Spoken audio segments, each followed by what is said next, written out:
आपने कहा जैसे, तो आप अपनी फैमिली में इकलौते हो, मतलब कोई भाई नहीं, कोई बहन नहीं, नहीं मेरा कोई तो भाई बहन नहीं है। रिस्पॉन्सिबिलिटी भी बहुत ज्यादा होगी। हाँ, घर का खर्चा, रेंट वेंट, मतलब सब कुछ मैं ही देखती हूँ टोटली।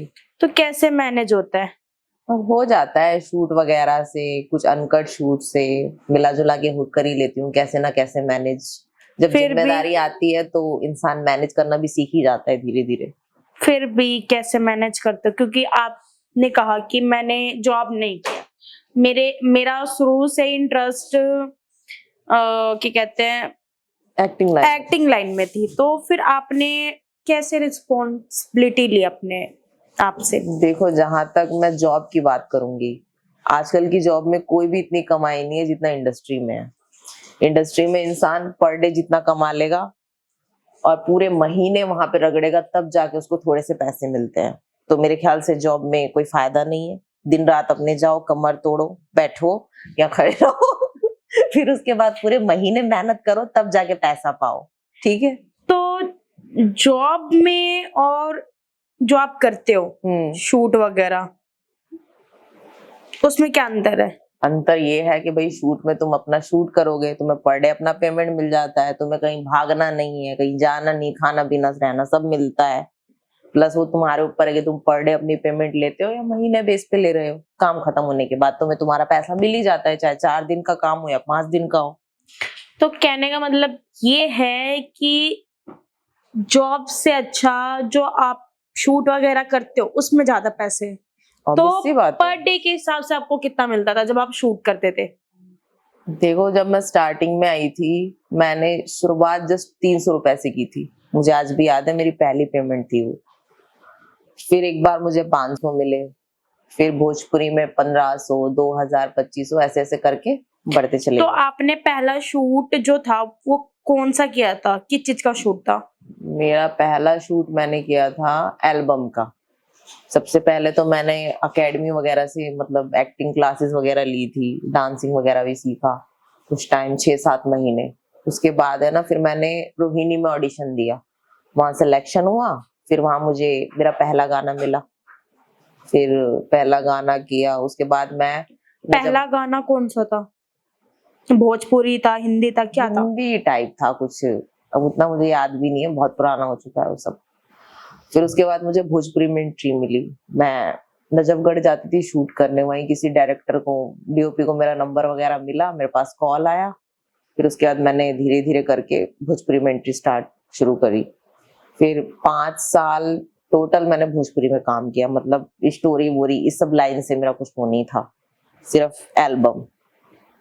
तो जब आपने जो शूट किया गाने का, उसकी पहली पेमेंट कितनी थी?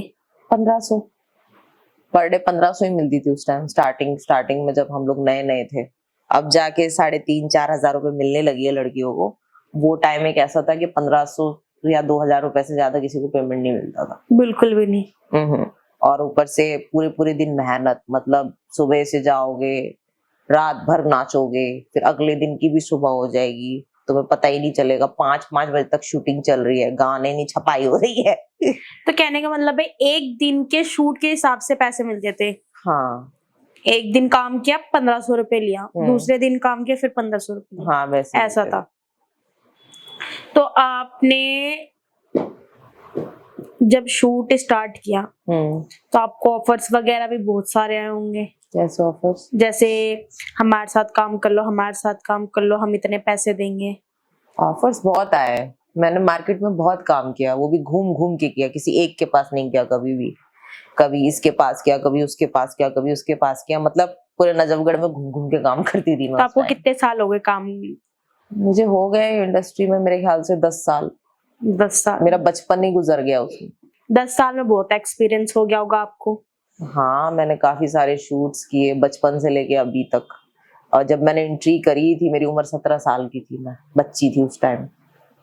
और तब से लेकर अब तक मुझे आई थिंक 10 साल हो चुके हैं इस लाइन में पूरी तरह। बहुत चीजें एक्सपीरियंस करने को मिली होगी। हाँ, अच्छी बुरी काफी चीजें एक्सपीरियंस करने को मिली। बुरी क्या थी? बुरी ये कि जब मैं इस लाइन में नई नई आई थी, मैं थोड़ा मतलब डरपोक टाइप की लड़की थी। मतलब ऐसा होता है, अब हम सेटों पे जाते हैं, कोई बोलता है कॉम्प्रो कर लो, ये कर लो, वो कर लो, डायरेक्टर, तो मुझे तो डर लगता था उस टाइम पे। मुझे कोई बोलता था तो मैं रातों रात ओला बुक करके भाग जाती थी। मुझे लगता था कुछ ना कुछ बदतमीजी करेगा, बस पैकअप हो गया, अपना ओला बुक करो, घर भाग जाओ।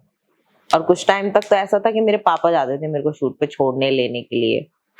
उस टाइम मेरे पापा कैटरिंग लाइन में जॉब करते थे, मतलब लेने जाते थे, लेके भी आते थे, और कई कई शूटों पे मेरे साथ भी होते थे वो। तो कहने का मतलब है आपके पापा आपके साथ रहते थे। हाँ, मतलब उन पूरा सपोर्ट करते हैं वो तो मुझे हर एक चीज के लिए। अच्छी बात है, ऐसे पेरेंट्स मिलने चाहिए। और अच्छी चीजें क्या थी?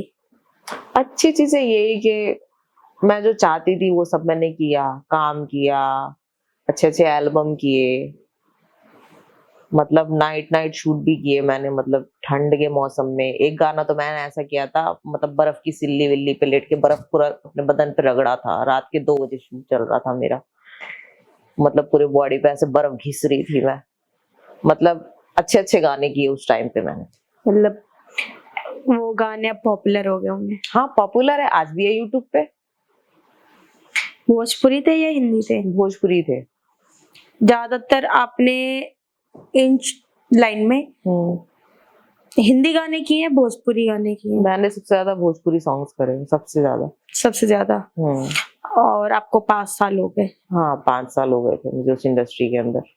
तो फिर आपने छोड़ क्यों दिया? छोड़ा इसलिए क्योंकि मुझे इनफ लगता था, पेमेंट कम लगता था, 1500 2000 पर डे। मुझे था और कमाना है, और पैसा चाहिए, और नाम चाहिए, और फेम चाहिए, मेरे अंदर ये था। तो अब मैं किसी के साथ कॉम्प्रो करके भी राजी नहीं थी, क्योंकि मुझे उनकी शक्लें अच्छी नहीं लगती थी। मतलब इनको गुड लुकिंग चार्मिंग चाहिए था, इन्होंने इसलिए कॉम्प्रो नहीं किया, है ना? मतलब बात यही है, कोई गुड लुकिंग था नहीं और मेरा किसी पे दिल आता नहीं था, तो इसलिए मैंने सबको किनारे ही कर दिया था। शैडो, मुझे नहीं करना कॉम्प्रो, मैं अपना ऊपर करके जा रही हूँ। और वो भी कोई ढंग के भी बंदे नहीं होते थे ना, काले कलूटे अजीब से बंदे। कोई कोई तो ऐसा बुढ़ा सा होता था, मतलब बहुत ही अजीब लगता है वो। तो वही ऐसे लोग सामने से अप्रोच करेंगे, कितना अजीब फील होता है। मुझे बहुत ही वियर्ड फील होता था उस टाइम पे। एक बार एक बुढ़ा था, मैं उसका शूट कर रही थी, आई मीन उसी के स्टूडियो में, मैं खुल के नाम नहीं लूंगी। तो उसने मुझे क्या बोला दिन में, अलका हमको तनी सा प्यार करने देना। मेरा दिमाग खराब, अरे बुढ़ा प्यार करेगा। दिमाग खराब है बुढ़े का। फिर मैंने दिन में तो कुछ बोला नहीं उसको, जैसी रात हुई मुझे पता था बुढ़े की नीयत बहुत खराब है भाई। रातों रात कैब बुक किया, भाग गई पैकअप होने के बाद। बेचारे का तनिक सा प्यार भी उड़ गया। नहीं चाहिए था ना मुझे उसका प्यार, वो आंटियों पे प्यार लुटा रहा था, वही बहुत था। मतलब बुढ़ा बुढ़ी से प्यार करे तो ज्यादा ठीक है। वो ही ठीक है, अब वो इतनी सारी आंटी आती थी वहां काम करने, उनके साथ वैसे ही पड़ा रहता था वो। अब मेरे साथ भी पढ़ना जरूरी है। तो कोई मिला नहीं? नहीं, क्योंकि मुझे इंडस्ट्री लाइन में पहली बात है मैंने हर चीज देख ली है, तो मैं किसी पे उतना ट्रस्ट करती नहीं थी लड़कों वड़कों पे। एक डायरेक्टर था जिससे कुछ टाइम शुरुआत में मेरी बोलचाल थी, मतलब फिर उसके बाद वो हर नई लड़की पर अट्रैक्ट हो जो भी सेट पे आती है। फिर मैंने अपना रास्ता बदल लिया, मतलब ठीक नहीं है, रास्ता बदलो यहाँ से। हाँ, सीधे जाके लेफ्ट ले लो। लेफ्ट ले लो बस। यहाँ पे गड्ढा है, एक्सीडेंट हो सकता है कभी भी। तो कहने का मतलब ये है, जो जिस शूटिंग लाइन में आप थे उसमें कोई पसंद नहीं आया? कोई भी पसंद नहीं आया मुझे, आए भी तो कुछ कुछ टाइम के लिए लोग पसंद आए, क्योंकि उस टाइम मैं मतलब टाइम पास ज्यादा करती थी, किसी से सीरियस लव रिलेशनशिप इन चीजों में नहीं थी, सिर्फ टाइम पास। कुछ दिन इससे बात किया, कुछ दिन उससे बात किया, अच्छा लगा, वो अच्छा लगा, ये अच्छा लगा, ऐसा सीन चलता था। मतलब किसी के लिए सीरियस नहीं थे? हाँ, सीरियस में किसी के भी साथ नहीं होती थी जल्दी। कि हाँ मुझे वो पसंद आ गया तो हाँ इसके साथ फ्यूचर बन सकता है। नहीं, मैंने ऐसा कभी सोचा ही नहीं था मेरा इसके साथ कभी फ्यूचर बन सकता है। उस टाइम पे जब मैं इस लाइन में नहीं आई थी तो मेरे को तो यही था कि भाई मुझे अपना फ्यूचर खुद ही बनाना है, इन सब के भरोसे क्या ही बनेगा। बिल्कुल ये लोग आज मेरे साथ सोएंगे, कल कोई दूसरी लड़की आएगी उसको लेके पड़ जाएंगे, बिल्कुल तो फिर इन लोग के भरोसे क्या बनाऊं मैं। करनी तो मेहनत मुझे खुद ही है ना।